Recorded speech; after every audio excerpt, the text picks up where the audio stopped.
I know that in your country, it's a big deal right now that Prince Philip has passed away. And I believe you performed for Prince Philip once, didn't you?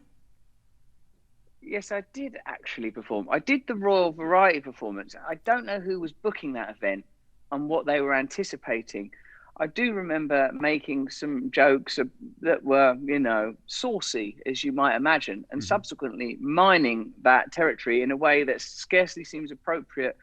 While it's curious here, because some people are obviously deeply in mourning, but also the BBC received the highest number of complaints ever because the coverage was so expansive of the funeral and the sort of general mourning around Prince Philip. It's interesting, isn't it, to consider what the future of the monarchy might be in light of the senior generation presumably reaching their mortal conclusions. Look, for me, Conan, you've got to be kind of cautious like this because even though this is primarily broadcast in America and very few people watch it there, if on the internet, if on the internet I was to say anything, something insensitive Right. about a recently deceased royal, I know what it's like to be dragged into that quagmire. So I will say, like, it's an interesting and transitional time for all Yes. of us, and the death of any person is a very, very sad event. But kind of, it's I suppose it's revealing. It's revealing that this is increasingly, I suppose, a world of cultural division, where the likes of you and I, Conan, can surely bring about union in our own ways. Though for Caucasians, we may be at the opposite end of the melatonin scale. We share more, surely, than divides us. Yes, I think we are very similar. Yes, you have beautiful olive skin, dark, piercing eyes.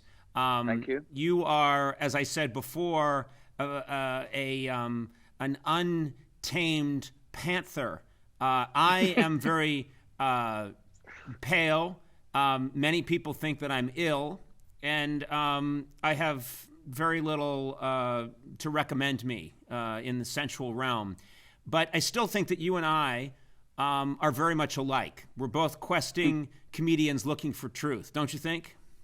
I see you as a powerful lord of mischief and misrule, a mercurially minded man able to skip between subjects and access realms that are. It takes a lot to, like, what is comedy really, other than the acknowledgement that this whole thing is a divine play, the whole thing is silly, that we take ourselves seriously, we take the world seriously, and sooner or later someone has to point out that this whole thing is absolute nonsense. It's madness. It's madness, and that's why you are being interviewed on what's still a nationally broadcast television show in the American empire, the richest country, most powerful country in the world.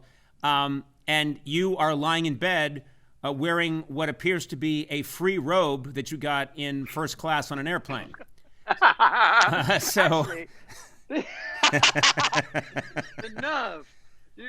I've made a personal vow never to rewear any of those first class pajamas. I leave them there on the plane. I wear once and I move along. It's the only area of my promiscuity that I've allowed to remain is with first class pajamas. Elsewhere, I am a monogamous and stoic, sometimes almost celibate man, living in honor and integrity.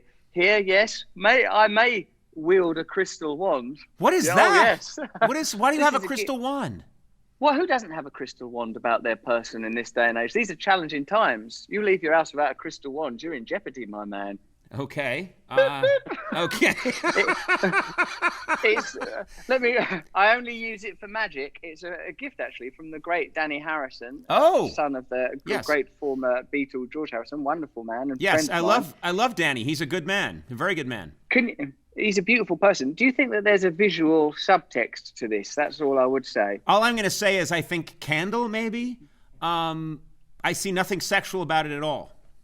That's right. It's just a crystal tip wand of magic and love. And if you can think of another context for that, then it's your problem. Exactly. Then you've got a dirty, dirty mind.